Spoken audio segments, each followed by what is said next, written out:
G'day. Don't be offended when your advice is ignored.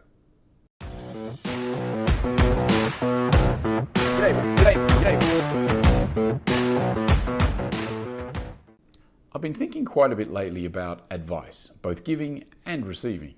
And I realised that over the years, as people have asked me for advice on various things, I've got offended if they chose to ignore my advice or go against my advice, which is pretty silly.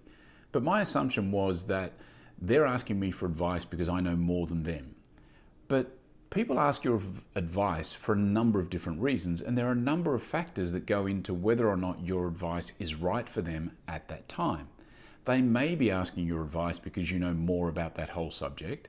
They may be asking your advice because you know more about a specific element of that particular topic. They may be asking your advice because you have a contrarian view to theirs and they actually want to get that contrarian view just for some perspective. It might even be that they're learning by inversion, as we spoke about yesterday. They're looking to do the opposite of what you've done because they didn't really think you've been a success in that particular area. There's a whole range of different reasons. And the reality is, it doesn't matter whether they choose to accept or ignore your advice. And the assumption that they're ignoring it just because they're going a different way is probably a bit naive too. It doesn't mean that I'm ignoring your advice if I choose to do differently. I've taken your advice on board.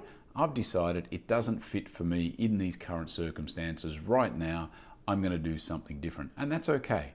So for those of you that are out there offering advice, being asked for advice, don't get offended when people decide to go against your advice or seemingly ignore your advice. It's not necessarily a slight on you. Maybe it just is what it is. Alrighty, that is it for today. I do thank you for your time, and I will be back again tomorrow. See ya.